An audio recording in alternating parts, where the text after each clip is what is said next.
Inverse functions part 2. Restricted domain. Consider the two graphs shown below.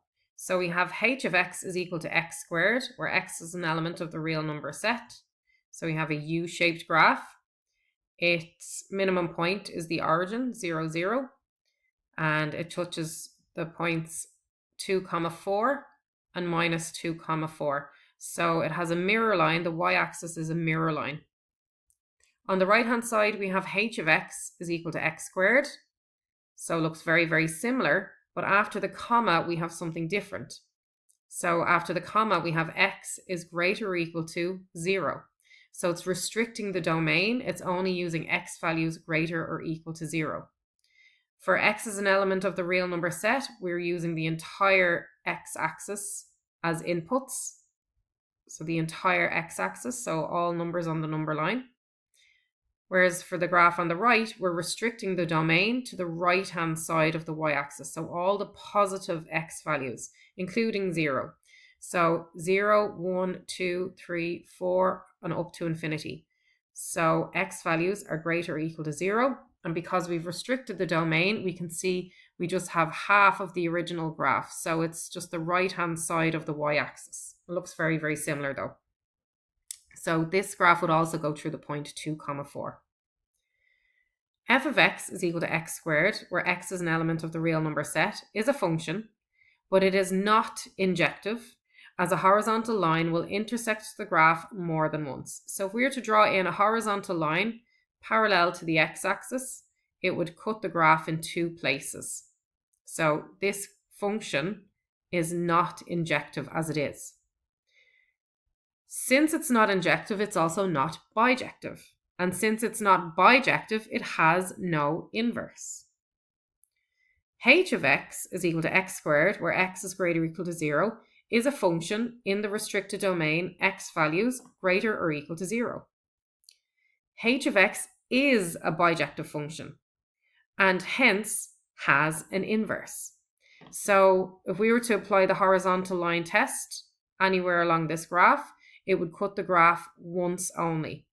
So therefore, it's bijective. And since it's bijective, it has an inverse. The inverse function, h inverse of x, is equal to y is equal to root x for x values greater or equal to 0. If f and f inverse are inverse functions, the domain of f is the range of f inverse. So the domain, the inputs, and the x values, and the range being the outputs and the y values. So if f, the function, and its inverse are inverse functions, the domain of f is the range of f inverse. The relation f of x equals x squared minus 4x minus 4 is a function with the domain x greater than 2. So it's not x greater or equal to 2, it's x greater than 2. So 2 is not included. So 3, 4, 5, 6, 7, up to infinity is included. Find f inverse of x and write down its range. So we replace f of x with y. So we have y is equal to x squared minus 4x minus 4. And we now solve for x by completing the square. So we have y equals x squared minus 4x. And now we're going to add and subtract the square of coefficient of x divided by 2. Now the coefficient of x is minus 4, but since we're going to be squaring it, the minus sign doesn't actually matter here. So you can include the minus sign if you want, but either way, it won't make a difference. So half of 4, so we're going to have 4 divided by 2, and then we're going to square it. So we're going to add half the coefficient of x with squared. We're going to add that on, and we're going to subtract it as well. And then we just bring down the minus 4. And the reason why we have the minus 4 out here at the end is because when we work out what these values are and we simplify, we will be able to do something with the first 3 terms. So we'll have a look at that in a minute. So typically what you do is you add and subtract the square of the coefficient of x divided by 2. You add it in just after the x term. This is one method of completing the square. And please have a look at my other videos on completing the square to see other methods. So simplifying, so 4 over 2 is 2 and 2 squared is 4. And 4 over 2 is 2 squared and 2 squared is 4 times minus is minus 4. And then I'm just bringing down the minus 4. And then minus 4 is minus 8. So I haven't done anything with the plus 4 because I want to keep those first three terms the same.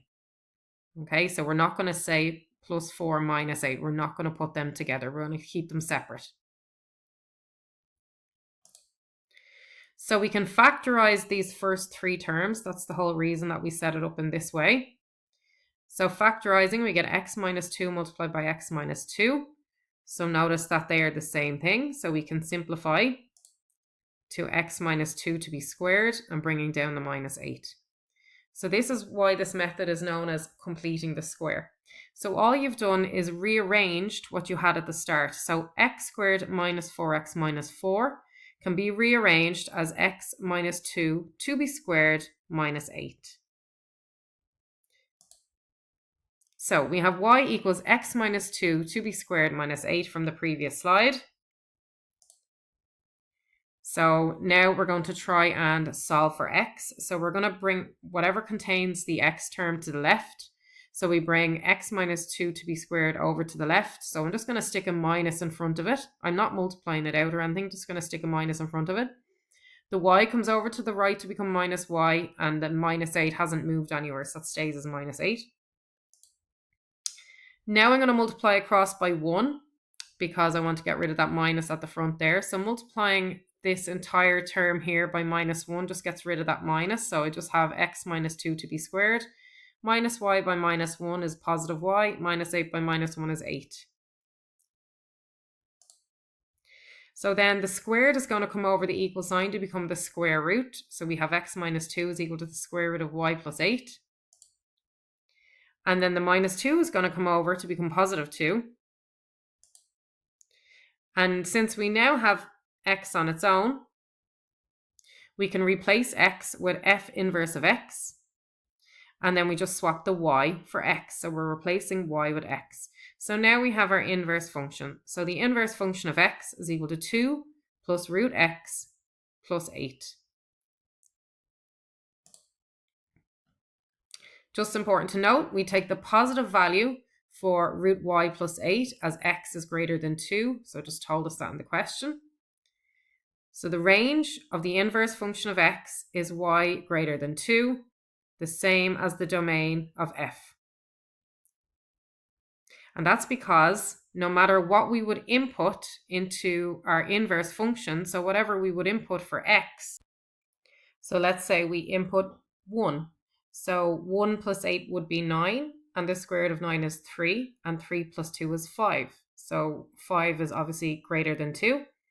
If we were to input 8, we would have 8 plus 8 is 16, the square root of 16 is 4, 4 plus 2 is 6, and so on.